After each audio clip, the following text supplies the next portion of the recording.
투자는 건강하게, 마음 편하게, 오래. 안녕하세요. 캐빈베스트만 허정국입니다. 오늘 촬영일자 4월 19일 토요일입니다. 오늘은 정말 하루 종일 강의가 있었는데요. 밤 늦게 와서 영상을 지금 찍고 있습니다. 오늘 오전 중에 수강생 분께서 질문을 하나 주셨어요. 상지건설에 대해서 질문을 주셨고, 사실 아실만한 분들은 아시는 기업일 것 같아요. 최근에 이재명 씨 이제 정치 테마주로 굉장히 오랫동안 상한가를 연속으로 달성했던 그런 기업인데, 금요일 날 어제 주가가 지금 화면 보고 계시는 것처럼 12% 정도 떨어지면서 끝났어요. 그래서 올라왔던 공시가 하나 있더라고요. 그래서 그분께서 공시를 하나 보내주시면서 혹시 이 공시 때문에 떨어진 겁니까? 떨어졌다면 이 공시를 우리가 어떻게 해석을 해야 됩니까? 이렇게 질문을 주시더라고요. 근데 제가 살펴보니까 공시가 나왔던 거는 한 5시 조금 넘어서 나왔던 것 같고요. 아무래도 주가는 장 중부터 좀 빠지기 시작했으니까 뭐 중간에 그 공시와 관련해서 뭐 얘기가 샜을 수도 있고, 아니면 정말 하도 오랫동안 상한가를 연속으로 달성했다 보니까 뭐 차익 실현 매물이 나오면서 떨어졌을 수도 있고, 여러 가지 가능성이 있는 것 같아요. 그래서 뭐 구체적으로 딱 짚어서 이것 때문에 떨어졌다라고 말씀드리기는 조금 조심스럽습니다. 어쨌든 이 상지건설이 주가가 좀 떨어지고, 그리고 앞으로도 충분히 떨어질 수 있다는 리스크에 대해서는 좀 인정을 하고 인지를 해야 되겠더라고요. 그래서 어떤 리스크가 있고 어떤 공시가 올라왔는지 여러분들과 함께 분석해보고 스터디해 보겠습니다. 먼저 이거 하나부터 짚고 갈게요. 상지건설이 도대체 왜 이재명 이제 정치 테마주냐라고 하면은 참 이렇게까지 엮어야 되는 일인가 굳이 싶기는 한데, 또 정치 테마주는 정치 테마주 하시는 분들 나름의 로직이 있으니까 그냥 받아들여야 되겠죠. 저는 이쪽의 전문가는 아닙니다. 참고로 제가 찾아보니까 상지건설의 2024년도 작년까지 있었던 사회이사 임무영 씨가 이전에 정무기획비서관으로 활동을 하셨다고 해요. 그러면서 과거에 이제 이재명 대표가 대선 캠프 그 예전에 했을 때 그때 대선 캠프 활동 이력이 있다라고 하면서 이제 정치 테마주로 묶이면서 최근에 탄핵 국면 이후에 이재명 대표 관련해 가지고 굉장히 주가만 놓고 보면 좋은 움직임을 보여주고 있었죠. 근데 이제 어제였습니다. 4월 18일 금요일 날 나왔던 공시가 있는데요. 그동안 발행이 났었던 전환사채 전환 청구권이 행사가 됐습니다. 근데 이 숫자가 가히 충격적이었습니다. 지금 두 번째 박스 보시면 전환 청구권이 행사된 주식 수가 230만 주가 되는데, 230만 주를 발행하기 전에 발행 주식 총수가 398만 주, 400만 주 조금 안 됩니다. 그래서 기존의 발행 주식 총수 대비해서는 거의 58%에 달하는 신주가 발행이 되는 거고요. 다시 한번 말씀드리지만 전환사채에서 전환 청구권이 행사가 되게 되면 신주가 발행되는 거라고 제가 누누이 말씀드렸습니다. 뭐 원래 발행되어 있었던 자사주 같은 거를 주는 거는 교환사채라고 말씀을 드렸고, 전환사채 같은 경우는 전환권이 행사가 됐을 때 신주가 발행되는 거라고 말씀을 드렸어요. 그래서 얼마가 구체적으로 청구됐냐 보니까 115억 원에 해당하는 게 청구가 됐고요.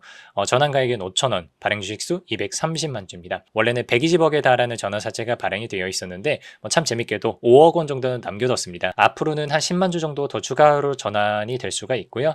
일단 현재로서는 230만 주가 발행이 됐다 보시면 되겠습니다. 그래서 제가 이 전환 청구권의 대상이 되는 제20회 전환사채가 어땠는지를 좀 찾아보니까요.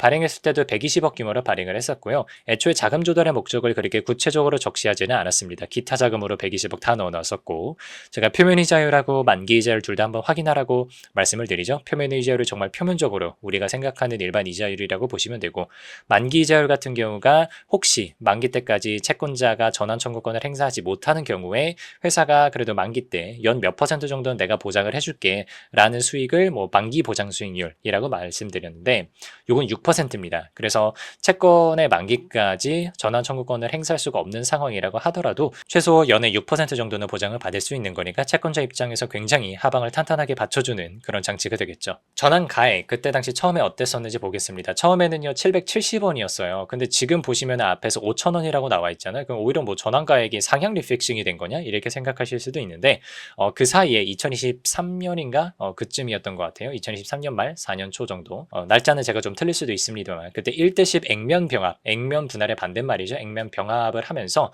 요 전환가액은 이제 지금 주식수 기준으로는 7,700원이었다라고 보시면 되고요. 그때 당시에는 상지 카일룸이었고요. 전환 가능한 주식이 1,558만 주였는데 지금 기준으로 치면 155만 주 정도가 되겠죠. 그때 당시로는 주식 총수 대비 비율은 그렇게 높지는 않았습니다. 물론 14.3%만큼 주식이 증가한다는 게 뭐 희석률로 쳤을 때는 겪고 작은 거는 아니지만 이번에는 뭐 58%가 반영이 되는 거다 보니까 그거에 비해서는 뭐 상당히 트리비얼하다 이렇게 보실 수도 있겠습니다. 사실은 이번에 전환가액을 보면서 제가 그동안 전환사채 분석했던 모든 영상들에서 언급해드렸던 시가 하락에 따른 전환가액 조정, 리픽싱 조항이라고 한다 그랬죠. 이게 정말 중요하다라고 제가 매번 영상에서 말씀을 드렸는데 그게 정말로 적용된 케이스가 이번에 되게 오랜만에 떴습니다. 원래는 7,700원이었잖아요. 근데 지금은 500원, 그러니까 지금 액면 병합 이후로는 지금 5,000원으로 지금 내려와 있어요. 근데 이번에 발행되는 게 딱 5,000원이잖아요. 그러니까 이때 당시에 최저 조정 가액으로 정해졌었던 5,000원까지 다 리픽싱이 된 상태에서 전환권이 행사되는 정말 어마무시한 전환 청구권 행사라고 이해를 해주시면 좋겠습니다. 처음에 이 전환서체를 발행을 했을 때 누구한테 발행을 했느냐 보니까 뭐 증권사였어요. 메리츠 증권에다가 발행을 했었는데 그 이후에 중간에 만기 전 사채 취득 공시가 나옵니다. 원래 2022년도 9월에 발행을 했었는데요. 전환가액이 533원, 지금 기준으로 5,330원까지 떨어진 지점에서 그냥 만기 전에 상환을 시켜버립니다. 채권자로부터 매수, 사실상 조기 상환이라고 되어 있으면서 이때 당시에 120억에 발행했었던 전환사채를 132억 원에 취득을 하면서 아주 일시적으로나마 12억 정도 손해를 보는 상태였겠죠. 2023년도 11월 24일 날 만기 전 사채 취득 공시를 냅니다. 그러다가 또 조금 시간이 지나서 올해 4월 4일에요. 자기전환사채 매도 결정이 뜹니다. 그래서 저는 이게 매도 결정이 뜨자마자 이런 공시가 나오는 게 참 재밌었어요. 제가 드리고 싶은 이야기가 많지만 유튜브에서는 조금 말씀을 아끼도록 하고요. 얼마에 팔았냐 보니까 원래는 132억 원에 취득을 했었던 거를 이번에 153억 원에 팔았습니다. 그러니까 이번에 자기전환사채 매도하는 거를 통해서도 사실은 회사가 한 20억 정도, 21억 정도 되겠네요. 21억 정도에 해당하는 이득을 이미 본 상태다라고 보시면 되고요. 저는 이쯤에서는 이 채권자가 도대체 누구냐? 2025년도 4월 4일 날 이걸 매도를 받아가서 바로 전환 청구권을 2주 만에 행사를 하면서 막대한 차익을 벌어가는 저 엄청난 사람들이 누구냐 하는 거에 대해서 조금 궁금해지기는 하더라고요. 어쨌든 정리를 해보면 이런 겁니다. 초기에는 전환 가격이 액면 병합 이후 기준으로는 7,700원, 그리고 전환 가능 주식수가 155만 주 정도 떴었습니다. 근데 계속적으로 리픽싱이 되면서 전환 가격이 5,000원까지 떨어졌고요. 최종적으로 전환 가능한 주식, 그리고 실제로 전환 주식수가 230만 주가 떴습니다. 그래서 기존 주식수가 지금 이제 FN 가이드 같은 데 찾아보시면 398만 주가 떠요. 그래서 원래는 398만 주 대비해서 39%가 증가하는 걸로 되어 있었는데 이번에 리픽싱으로 인한 전환 덕분에 58%까지 늘어나면서 지분가치 희석률은 뭐 어마무시하게 많이 된다. 이렇게 이해해 주시면 될 것 같아요. 근데 또 되게 재밌는 게 처음에 누구한테 발행을 했었냐 보면은 메리츠 증권에다가 발행을 했다고 말씀을 드렸잖아요. 근데 이번에 4월 4일 날 자기전환사채 매도했었던 거는 주식회사 영파, 글로벌 제1호 조합, MJ&리, TDM 투자조합 이렇게 네 군데에다가 나눠서 발행을 했습니다.